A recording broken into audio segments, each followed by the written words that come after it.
Welcome to Crossfire. I'm Dan Jones on the left. I'm Newt Gingrich on the right. In the Crossfire tonight, two members of the Senate Veterans Committee.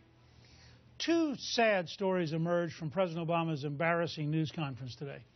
The first is that after having a 5-year opportunity to clean up the Department of Veterans Affairs, both he and his cabinet appointee failed. Second, faced with universal coverage of that failure, all we got from the president today was this. All of us, whether here in Washington or all across the country, have to stay focused on the larger mission, which is upholding our sacred trust to all of our veterans, bringing the VA system into the 21st century, which is not an easy task. Bill Clinton used to say, "I feel your pain." Barack Obama says, "I hope you'll feel my pain." This is a big mess. It deserves a big response. Instead, we get another pathetic example of this president not being up to the task. After Syria, after Ukraine, we have a new red line. This time, it's around the Veterans Affairs. Look, I just think that's completely unfair. First of all, he's doing the investigation. There has been real progress. The homeless issue's been dealt with. Look, we can get in this. Look, in the Crossfire tonight, we've got Senator Bernie Sanders. He is a Vermont independent. He's also the chairman of the Veteran Affairs Committee in the Senate. We also have Republican Senator Dean Heller of Nevada, who also serves on that committee. Welcome to both of you. Let's start with you. You got a big, you've been in the spotlight on this thing. You got a lot of attention last week. You actually asked Shinjeki to his face why he hadn't resigned. Let me ask you a question. Do you think if you were the President of the United States, you would have fired him today? The investigation's not finished. Would you have fired him today? I would have taken a good look. I agree with the Speaker on his comments and his introductions. I think this is a real lack of leadership as we're moving forward on this particular issue. And there are a lot of stories out there. We've known about this for 5 years. Well, this isn't a new issue. Senator Obama, when he was running for president, said he was going to clean this up. We got a 1940s system in the 21st century. We're no closer to cleaning this problem up. Well, I don't think. First of all, let me begin by thanking Dean. Thank you. We talk about veterans issues. I introduced with my committee in a very bipartisan way. We try to make it bipartisan.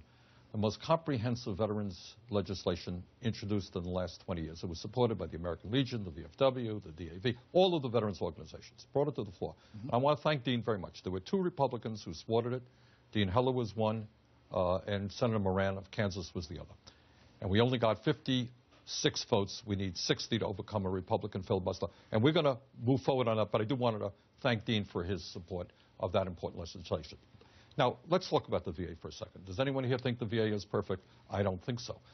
But if you look at the VA objectively and fairly, Newt, what you find out is, number one, according to the veterans themselves, who do these patient satisfaction surveys, they think VA health care is pretty good. Dean, let me finish. Dean was at the hearing with me. I was. And we asked all the veterans organizations, and we said, once you access VA health care, is the care good? And what they said is it was good to excellent. The problem that we're dealing with, which is a serious problem, is waiting lists, is access. Well, 2 things. I mean, first of all, among younger veterans, Iraq veterans and Afghanistan victims, I think 59% say it's bad to poor. Only 38% say that it's excellent or good. So there's a big difference generationally. Second, you've had cases now where you have people who couldn't get a colonoscopy, which is one. I mean, they're in the system, so it's not a problem about getting registered. And they died. Yes. Isn't there something to be worried about there? Worry about it? It's a tragedy. It's a tragedy. Who can argue that? People have died because of bad care within the VA. But Newt, this is a Scientific American article of a year ago. You know what it says? In hospitals in America, not the VA, in hospitals in America, you've seen that study, between 200 and 400,000 Americans die because of poor treatment in hospitals. They die of infections, of getting wrong dosages of drugs. So we have a healthcare crisis in America. Crisis in general. But let me go a step further. You met today with the President's Chief of Staff. Yeah. Did he say anything that was more reassuring than the President's press conference? He said that he and the President regard these problems very, very serious, and they're going to do everything they can to get to the root of them. But let's talk about what the problems are. As you know, Newt, in recent years, because of the wars in Iraq and Afghanistan, and you're looking at a guy who voted against the war in Iraq, But as a result of those wars, we have seen a huge increase in the number of people coming into the VA. Right. So these are some questions that we have to ask. And that's really where these wars, by the way, which the Republicans were big cheerleaders for, got us into. I hear no accountability, responsibility from Republicans about flooding the system that we've got, and then all day long, we hear smashing on the president. The president's horrible. What could the president have done today that would have satisfied you? He's got an investigation going on, number one. He said he's open to firing Shinseki after an investigation. Our president happens to believe in maybe having an investigation before an execution. What could he have done today that would have made a difference for you Republicans? Well, I wish what he would have done a month ago when this thing came to the forefront. It took 2,000 articles in the newspapers on TV telling him to be upset. And so today he manufactured some ire and oh, that's completely unfair, Senator. Look, true. What could he have done today? Today, he stood by the investigation. He opened the door for a resignation or a firing of Shinseki, and he's moving forward. Do you just want him to come in there with the guy's head on a pike? What could he have done today that would have made a difference for Republicans? We're closer with members of Congress, even on the piece of legislation that the chairman, that I supported him on. I don't think the president was engaged like he should have been on a piece of legislation of that caliber and of that importance. He could have been out there in the forefront 3 months ago, 6 months ago, and really fought for the residents. This is a bipartisan problem that's been going on for a long time. I agree with that, by the way. You were willing to work with this senator to get something done about it. That's Where's right. the rest of the Republicans to get something positive done? By the way, this is not a money issue, and I think we're trying to turn this into a money. This is a management issue, not a money issue. We've increased 60% the amount of money that we've put into the VA system in the last 5 years. Well, you double the wars. Hold on. When you have 2 wars and a lot of folks are coming into the VA, obviously you are going to spend more money. I don't know. I'm not so sure that you're right on that, Dean. I think you got 2 issues. Number one, I think it is a fair criticism of the VA to say, is their management as effective as possible? Do you have bad managers in hospitals who should have been fired? Probably. You need investigations? Probably. Second of all, though, I think that when you see a huge increase, we got 1.5 million more people in the VA than we had 3 or 4 years ago. You know what? You may need more staff, and it may be a money issue as well. Well, let me ask you 2 questions about that, though. Okay, first of all, the House today, on a bipartisan basis, overwhelmingly passed a bill that would give the Secretary the ability to fire about the top 450 people in the VA as a way of starting to get to what you just talked about. It's a good step. Would you be willing to bring that bill up in the Senate, get it to the President, and give them a chance next week to give Shinseki that kind of authority? We are going to take a hard look at that bill, and we are going to do a hearing on that bill. You don't just bring a bill up, as you well done. And I think we're going to look at a number of pieces of legislation. But if the issue is, should the Secretary be able to get rid of incompetent leadership? Absolutely, positively. Second, I was struck when we began doing research, and I've done 3 articles now at CNN.com on this current situation. The VA today is 50% bigger in personnel than the Marine Corps. But that doesn't. So what does that mean? Well, I mean, they're taking care of 6.5 million people. First of all, it is a huge system. It is a huge system. And it's a system whose information technology is at least 15 to 20 years out of date. Now, this is partly the Congress's fault. Now, this is not a Shinseki problem. All the things that Obama campaigned on in 2008 were true, and they're still true. What's worrisome to me on a bipartisan basis is this really requires a systems reform that cuts through the whole thing. This is more than scapegoating General Shinseki. This is also the Congress has to own up to having helped create part of this mess. We have a bureaucracy problem in the VA. And we have managers now that are not afraid of Shinseki, and they're not afraid of President Obama. They're simply not afraid of him. I can give you a good example in the state of Nevada where we have a regional officer, the director, that won't return my phone calls or anybody else in our delegation. That's a problem. Let me give you a better example. Let me give you a better example. When we come back, now we're hearing a lot of outrage today about the VA as well. We should. But in a minute, I'm going to ask you, Senator Heller, why the Republican outrage on this seems a little bit selective. But first, today's Fireback quiz. How far back does the VA actually trace its roots? Is it 1636, 1776, or 1917? We're going to have the surprising answer when we get back.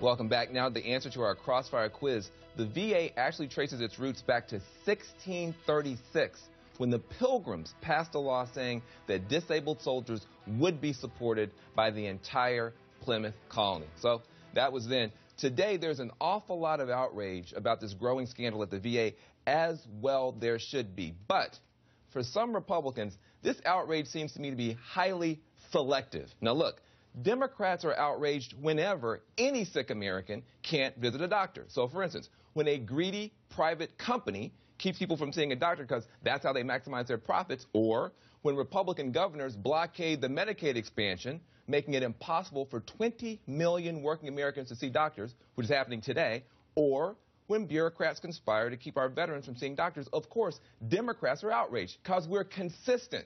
I just wish the Republicans were. Now, in the crossfire tonight, Senators Bernie Sanders and Dean Heller. So, to you. Man, you're talking to the wrong guy. We had a Republican governor that expanded Medicaid in the state of Nevada. Okay, well, good for you. In the state of Nevada, we're outraged, and we're always outraged. Well, good. But we're especially outraged about what's going on with these veterans. We have 300,000 veterans in the state of Nevada. They're not being treated properly, and we want to change that. And that's why. Let me jump in to make the point.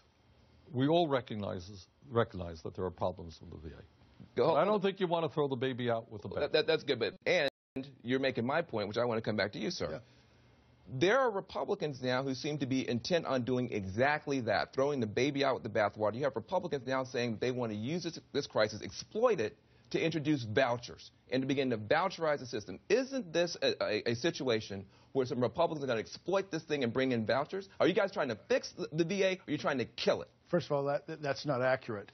We had a conference meeting today. Nobody's trying to disassemble the veterans, the VA at this point. I've got a father that's 81 years old. He's a veteran, a disabled veteran from the Korean War. Wouldn't be alive today. At this point. Wouldn't be alive today if it weren't for the VA. Well, so there are some changes that what need to occur. What about the drive now to voucherize and Absolutely privatize? Not. Absolutely not. Well, you got to tell people in your caucus about that. That conference, that's not happening in our conference. But wouldn't this be a horrible outcome to use this as excuse to privatize? I just met with all the veterans organizations today. They have their differences. They are all united that the voucherized VA would be a total disaster for veterans. The other point that I want to make, when we look at Shinseki and what he's done, in trying to be fair, it's very easy to beat up on this huge bureaucracy, no question about it. Newt, you talk about information technology. Do you know that under Bush, do you know how we did the VA claims? Do you know how we did it? In the year 2008, we were doing it in paper. Right. Unbelievable, in paper. And I wonder where some of the Republican outrage is. No other major institution in the world was doing stuff in paper. Let me give you an example of the problem, though. We spent over $2 billion trying to go to information technology and DOD for health. They failed. The Defense Department and the VA just spent $1.2 billion, and in February, the two secretaries announced that had failed. So part of this is, I think this is a Congress problem. We have to rewrite procurement law for information technology. But let's think, the VA has not failed in terms of transforming the claims issue, paper into a electronic system. In fact, they have reduced the backlog by 52%. National Journal just reported, I think it was yesterday, that they are going to achieve their goal by mid-2015. But it currently takes, I think, 183 days. It's too long. Transfer from 183 days. 355 in Nevada. Now, let me ask you one other question. I want to share with you the President's 2008 campaign pledge in his own words, so you can, to ask you a question about not having achieved it. If we could watch candidate Obama in 2008. We must also stand up for affordable health care for every single veteran. That's why I've pledged to build a 21st century VA. We need to cut through the red tape. Every service member should get electronic copies of medical and service records upon discharge. Now, it's 2014, and none of that's happened. Well, what has happened, I mean, putting things in a context. Can you imagine if we were sitting here at the end of the Bush era, what would you be saying about a system still in paper? You could not believe it, correct? I wrote a book on it called Paper Kills. Right. I'm with you. All right. So these guys have, in fairness to Shinseki, because he was in my office, I'll never forget, he says, this is what I'm going to do. And you know what? They're doing it. All right. In terms of health information technology between the DOD and the VA, total disaster. I think much of the blame, the experts will tell you, rests with the DOD. Well, listen. But by the way, that's true with the IRS and with the Social Security. Nobody talks to anybody. We have this backlog group that I work with Senator Casey from Pennsylvania, put together the solutions to try to fix his backlog. Wait a second. I know we have a lot of residual sympathy for the president, but isn't there some point where chief executive has some meaning here? Well, look, I mean, I think people want to beat up on the president. That's fine, but this is a two-party system, and you have two parties. And let me ask you a question. Solve the problem. Here's the deal. Let's solve the problem. This is actually a real crisis. this is actually a real scandal. But here's the problem. There's been so many trumped-up, fake, phony scandals in this town that you now have the danger of a Benghaziization of this scandal, so that you have Republicans just using it to score cheap political points. Aren't you concerned about Republicans politicizing this and being more interested in getting the president than getting the problem fixed? No, I'm far more concerned about the 300,000 veterans that we have in the state of Nevada. But could you tell today by that press conference the president had that he is truly concerned about this problem? And that's I think the real issue. What press conference did you watch? The president stood there. He points out, first of all, if I were Shinseki, I'd be a little bit concerned for my job because he opened the door for the guy to resign right there in front of God and everybody. Political fence mending. All it was political fence mending. That's all it was. But that's the whole point. The President of the United States has to render executive judgment, and the President of the United States has to decide whether or not Shinseki should resign. Shinseki isn't a free agent, and General Shinseki deserves a lot of respect. But I thought actually it was embarrassing to watch the President of the United States, Chief Executive Officer of America, say, well, I'm not really sure how good a job he's doing, but now he has to decide himself. Why have a president if he can't figure any of this out? Well, don't you think that in a situation like this, maybe someday you'll... I'm sympathetic to you. You're trying to speak. I got to get some help in here. I got to get some help. You might be president of the United States or something. If you were in the president's situation, would you fire Shinseki? Tell me why you would. I'll tell you. First thought, there were allegations made about Phoenix. There are allegations. Dean was at the hearing with me, and the Inspector General has issued, at least made a preliminary statement. We're hearing about 40 people died and all that stuff. What he said is, look, we've gone through the list. The first 17 people who died, we looked at, none of them died because of delayed care in Phoenix. So before you go around firing people, Newt, you believe this. We need facts. Okay. We need facts. Let me just say, stay here. We want you at home to weigh in on today's Fireback question. How do you rate Obama's management of the VA? Tweet strong or weak using hashtag Crossfire. We'll have the results after the break. We also have the outrages of the day. And today's kind of remarkable. Van and I have a joint outrage about an issue so big it affects every American.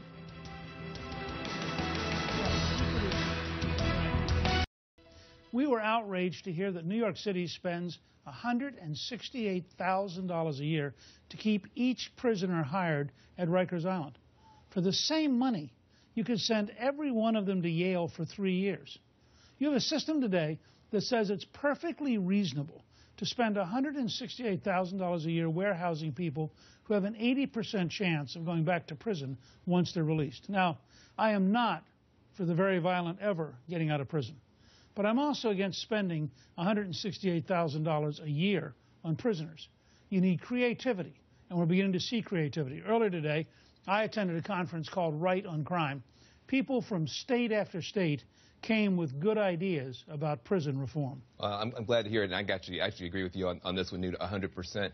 Now, get this. I learned something today. In Mississippi, the prison system there, for all its problems, is actually now starting to take smart and creative steps to lock up fewer people and waste less money in Mississippi.